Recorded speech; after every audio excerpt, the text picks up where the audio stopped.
एक श्रीफल का दान प्रतिदिन देते थे। दान काय का? श्रीफल। आपको मालूम होगा सर्वतोमुखी यज्ञ का फल मिलता है श्रीफल का दान। काय का फल मिलता है? सर्वतोमुखी यज्ञ। एक श्रीफल का मात्र दान देने में उतना पुण्य का भाग प्राप्त हो। किसी मंदिर में, किसी देवालय में, किसी स्थान पर हम जब जाते हैं तो वहां मात्र श्रीफल देने पर ही हमें सर्वतोमुखी यज्ञ का फल प्राप्त हो जाता है। सर्वतोमुखी का भाग। आज श्वेत राजा बैठे तप में लीन थे, भक्ति में डूबे हुए।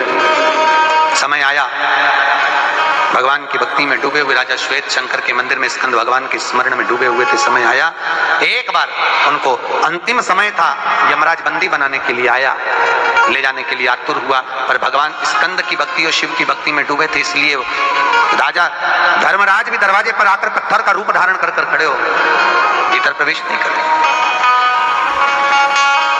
समय आया, काल को भेजा गया। काल आकर खड़ा हुआ। शंकर भगवान ने कहा, काल तू मेरी कथा में आने वाले का, मेरा भजन करने वाले का तो स्मरण नहीं कर सकता, उसको ले जा नहीं सकता। काल भी जहां हार कर जाने लगे, शंकर भगवान ने कहा, काल अगर कोई शिव की आराधना में लगा हुआ है, स्कंद की आराधना में लगा हुआ है, कोई भगवान शंकर के मंदिर में बैठा हुआ है या शिव की भक्ति में डूबा हुआ है, तो उसको परेशान नहीं करे,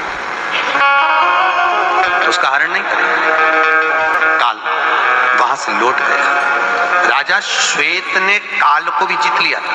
राजा श्वेत काल को जीता तो राजा श्वेत ने भगवान शंकर से पूछा, भोलेनाथ, जीवन में समृद्धि को पाने के लिए, वैभव को पाने के लिए या भक्ति को पाने के लिए हम किस चीज को समर्पित करें जिससे देवता हमारे अनुकूल, हमारे सुख को प्रदान करें?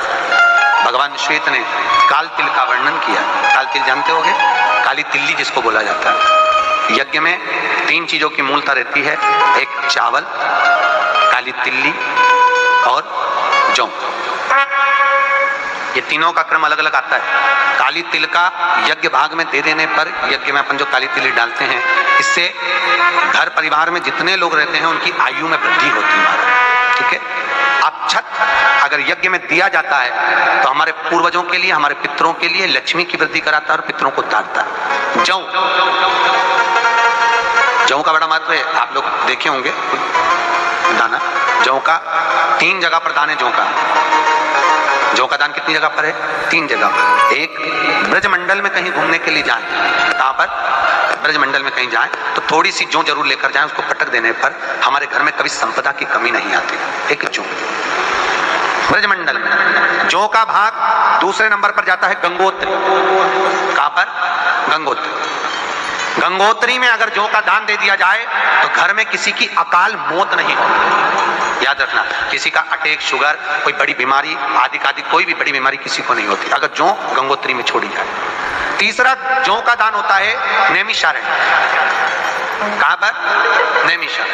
नैमिषारण्य चक्र तीर्थ में अगर जौ का 2 दाना अगर समर्पित कर दिया जाए तो याद रखना, वहां केवल 2 दाने जौ के छोड़ देने पर घर में कभी क्लेश नहीं रहेगा। नैमिषारण्य। 3 जगह दानों का महत्व, जौ के दान की पुण्य। तो यहाँ जो काल तिल का महत्व करा गया, तो कहा वो काल का हरण कर लेता है, संपदा की वृद्धि करता है।